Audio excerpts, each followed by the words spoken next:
Buenos días. Vamos a reiniciar con el repaso de la lección de esta semana. El título es ¿Amor o egoísmo? Esa es la cuestión. Sin duda alguna, Jesús inició un gran sermón junto a sus discípulos. Y de eso es lo que se habló o lo que se está hablando esta semana en la lección de escuela sabática. Vamos a repasar el texto bíblico que se encuentra ahí en Isaías 41:10. No temas, que yo estoy contigo. No desmayes, que yo soy tu Dios, que te fortalezco, siempre te ayudaré, siempre te sustentaré con la diestra de mi justicia. Jesús estaba con sus discípulos en el monte, allá arriba en lo más alto de una cumbre. Y dice el texto bíblico, el siguiente texto bíblico en Mateo 24:2, les aseguro que no quedará piedra sobre piedra que no sea derribada. Jesús estaba triste, Jesús estaba desconsolado porque había visto a su pueblo cómo se estaba perdiendo. También les había dicho a sus discípulos lo triste que se encontraba porque ese pueblo no lo había recibido. Entonces se va al monte y dice estas palabras. Muchos de nosotros hemos imaginado que estos textos, que estos versículos fueron declarados para el tiempo del fin. Sin embargo, en esos textos que acabamos de leer, que se encuentra allí en Mateo 24:2, cuando Jesús dice, les aseguro que no quedará piedra sobre piedra que no sea destruida, no se está refiriendo simplemente al fin del tiempo, sino se está refiriendo al fin de Jerusalén, de la era de Jerusalén, del reinado de Jerusalén. Él estaba viendo cómo su ciudad, cómo su pueblo, cómo su ciudad amada iba a ser destruida. Vio el templo y él dijo que no iba a quedar nada que nos fuera derribado. ¿Qué imagen tendrías tú si Jesucristo apareciera y escucharas esas mismas palabras que escucharon los discípulos? Entonces nos damos cuenta de que ya Dios estaba viendo lo que iba a suceder con Jerusalén. Y de esto es lo que trató o está tratando la lección de esta semana. Estudiaremos la doble estrategia de Satanás para engañar y destruir al pueblo de Dios. Lo que el maligno no consigue mediante la persecución, espera conseguirlo mediante la transigencia. El enemigo está haciendo todo lo posible para destruir a su pueblo. Está haciendo todo lo posible para engañar al pueblo de Dios. Y nosotros encontramos ahí en el día lunes un texto que se encuentra en Lucas 19:41 al 44 y Mateo 23:37 y 38 y Juan 5:40. ¿Qué te dicen estos versículos sobre la actitud de Jesús hacia su pueblo y la respuesta de este a su amorosa invitación de gracia y misericordia? ¿Qué revelación del carácter de Dios puede ver aquí? En estos versículos encontramos el amor que Dios tiene por su pueblo, la misericordia que Dios tiene por sus hijos, por nosotros. Porque aunque Israel no había recibido a su Creador, a su Dios, quien lo había traído desde tierras muy lejanas, quien lo había bendecido, no lo había podido conocer, no lo había reconocido como el Hijo de Dios, y aún así la misericordia de Dios se movía a través de ellos, por el simple hecho de que había venido para tratar de rescatar a esa gran nación. Entonces Dios advierte a sus hijos y les dice: Jerusalén, Jerusalén, que matas a los profetas y apedreas a los que te son enviados. ¿Cuántas veces quise juntarlos como la gallina junta sus polluelos, mas nunca quisiste? Y les hace la invitación de que ellos vengan a Él, de que se arrepientan. La revela La historia, revela que decenas de millones murieron cuando el general romano Tito atacó la ciudad de Jerusalén. Fue devastada. Hombres, mujeres y niños murieron en esa gran masacre. ¿La culpa es de Dios?, podríamos preguntarnos. No, la culpa no es de Dios. Simplemente que esa nación, la nación judía, se desvió de los designios de Dios y simplemente cosechó las consecuencias de su mal proceder. Es así como una nación tan grande y tan maravillosa llegó a su fin con una devastación. Muertes, dolor, tristeza, lágrimas. El corazón de Jesús estaba roto, porque aquella ocasión cuando expresó esas palabras con sus discípulos, veía lo que le sobrevendría a su nación. Mateo 24, 15 al 20. ¿Qué instrucción le dio Jesús a su pueblo para salvarlo de la destrucción venidera de Jerusalén? Jesús les dijo qué era lo que tenían que hacer, lo que para cuando viniera esa destrucción. Y en el año 70 después de Cristo terminó esa era judía. Un Dios amoroso deseaba ver a su nación florecer, pero la mayor cantidad posible de su pueblo se perdió. Por eso dio la instrucción que cuando se acercaran los ejércitos romanos debían de huir a la ciudad. Esas palabras que Jesús dijo, que Jesús expresó: mira, cuando vengan los soldados, huyan a la ciudad. Orar y velar para que nuestra huida no sea en sábado o en día de reposo o en invierno. Esas palabras muchas veces las hemos malinterpretado y creemos que se trataba del fin del mundo, pero no. Jesús estaba hablando acerca del fin de Jerusalén y les estaba aconsejando a sus discípulos qué era lo que ellos tenían que hacer. Pero Jesucristo también preservó la vida de muchos. Con la destrucción de Jerusalén, el ejército romano de Cestio Galo rodeó la ciudad, pero cuando su ataque parece inminente, inesperadamente se retiró. Seguramente, aunque la nación estaba siendo devastada, iba a ser devastada, aún Dios tiene misericordia de sus hijos. Y la historia dice que mientras los romanos huían y los judíos los perseguían, los cristianos de Jerusalén huyeron a Petra, al otro lado del río Jordán. Ya estaba dada la señal prometida a los cristianos que aguardaban, y en ese momento se ofreció una oportunidad a todos los que quisieran en obediencia a la advertencia del Salvador.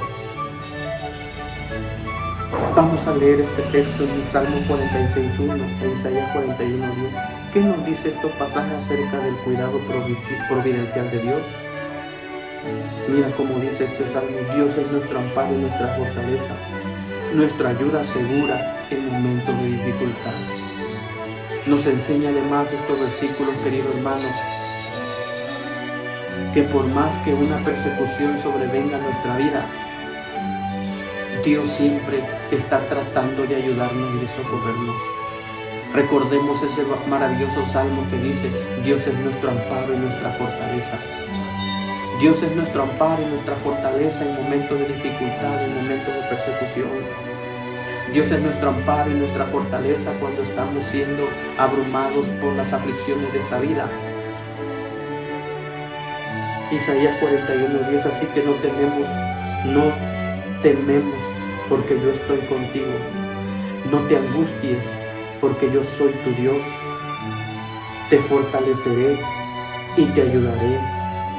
Te sostendré con la diestra de mi justicia. Es un Dios que nos sostiene. Es un Dios que siempre está presente en los momentos difíciles de nuestra vida. No tengamos miedo, querido hermano, querido amigo. No tengamos miedo de la destrucción que sobreviene no solamente a nuestra vida, sino a este mundo. Pero sobre todo, Mantengámonos fieles en medio de la persecución. Mantengámonos fieles en medio de la prueba. Los creyentes fieles, totalmente comprometidos con Cristo, llenos del Espíritu Santo, proclamaban su palabra con poder y decenas de miles de personas se convertían y su vida cambiaba. Tenemos una gran lucha en esta tierra. Hay un conflicto cósmico que inició en el cielo, pero que ahora es un conflicto en nuestra mente y en nuestro diario vivir. Es un conflicto que no se detiene, que no va a parar hasta que tú y yo podamos decidir si estamos del lado de nuestro Salvador. Después de que Cristo se fue, los discípulos se desperdigaron, pero aún así la proclamación del Evangelio continuó y se llevó a cabo en muchos lugares. Se multiplicaron, muchos se bautizaron, y el libro de Hechos da evidencia de que se bautizaban y se añadían muchos que escuchaban la palabra creyendo en él. 5,000 personas, muchas personas se bautizaban. Los discípulos soportaban amenazas, muerte, persecución, pero con el Espíritu Santo, con el poder del Espíritu Santo, proclamaron valientemente al Cristo resucitado, y las iglesias se multiplicaron por toda Judea, Galilea y Samaria. ¡Qué maravilloso sería poder vivir en ese tiempo! Poder ver a la iglesia florecer, poder ver esas grandes cantidades de personas que se entregaban a Dios cuando escuchaban la palabra. Sin embargo, qué tan difícil también pudo haber sido vivir en un tiempo donde somos perseguidos. Si hoy en día que no somos perseguidos no predicamos el Evangelio, mucho menos lo íbamos a hacer en un tiempo de tanta dificultad. Pero en su lugar, aunque parecía que el pueblo de Dios debería tener miedo, había una gran fe en el corazón de ellos por proclamar el Evangelio. Y el Evangelio penetró hasta los rincones más remotos de la tierra. Juan murió a fines del siglo I. Otros recogieron la antorcha de la verdad y siguieron proclamando y siguieron predicando. Así fue como se inició la proclamación del Evangelio. Así fue como se inició la iglesia cristiana. Y esa primera iglesia cristiana primitiva crecía no solo porque sus miembros predicaban el Evangelio, sino porque lo vivían lo que predicaban. Los creyentes imitaban el ministerio de Cristo. ¿Cuál era ese ministerio? La palabra de Dios dice que recorría toda Galilea enseñando a las sinagogas, predicando el Evangelio del reino y sanando toda enfermedad y dolencia de la gente. Mateo 4:23. Entonces podemos entender la triple misión de la iglesia: predicar, enseñar y sanar. Eso era lo que Jesús hacía mientras estuvo en esta tierra.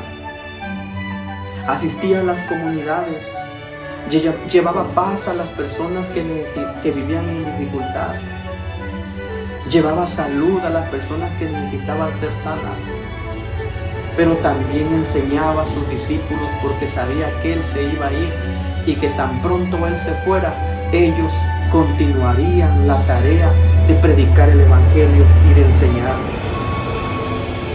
Pero sobre todo, querido amigo y hermano, todo lo que hacían, lo hacían con amor, y todo lo que tenían, lo vendían y crecían porque atendían a las viudas, a los enfermos, a los que estaban en la cárcel.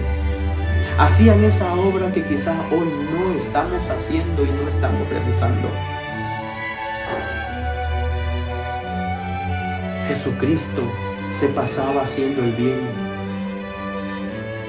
Ocupaba su tiempo en sanar, ocupaba su tiempo en hacer el bien a la comunidad.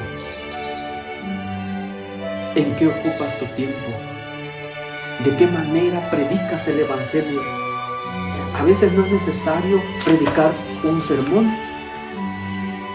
A veces no es necesario utilizar un púlpito para predicar. A veces lo tenemos que hacer por medio de ayudar a las personas como Jesús lo hacía. Sin embargo, el enemigo siempre está allí para destruir las obras de Dios. Por eso la Biblia menciona que el ladrón no viene sino a hurtar, matar y destruir. Pero yo, dice Jesús, he venido para que tengan vida y para que la tengan en abundancia.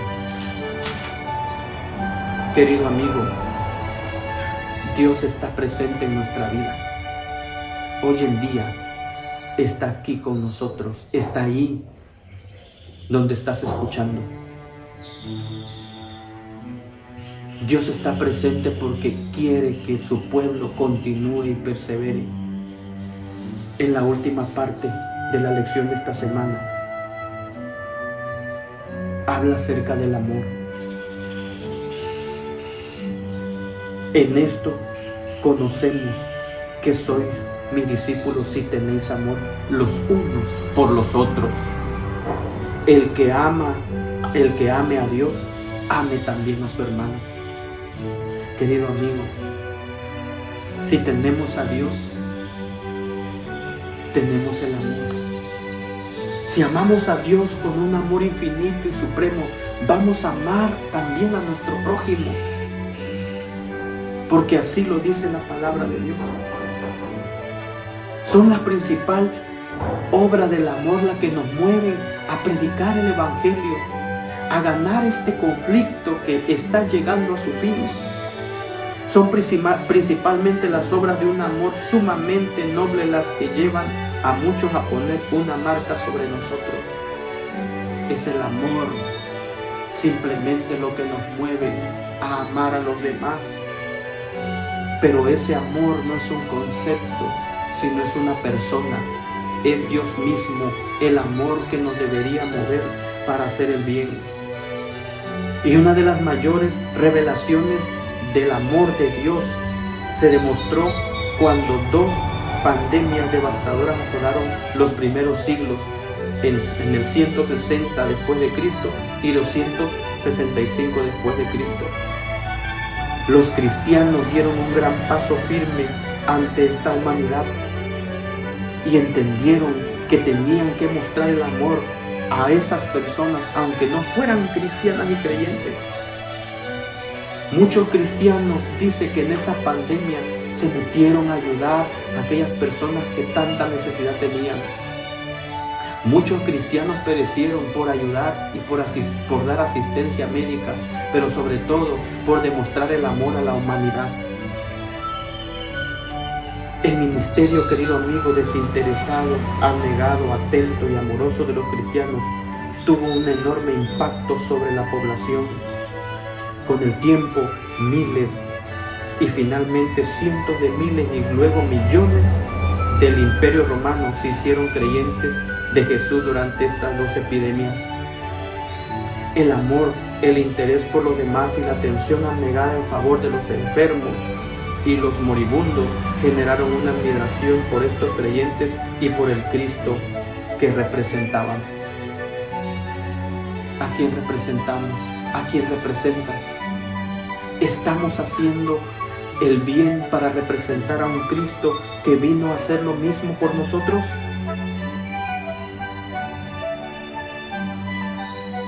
Es algo que tiene que llegarnos al corazón y nos tiene que motivar para iniciar a hacer las obras, las buenas obras que necesitamos hacer en favor de este mundo.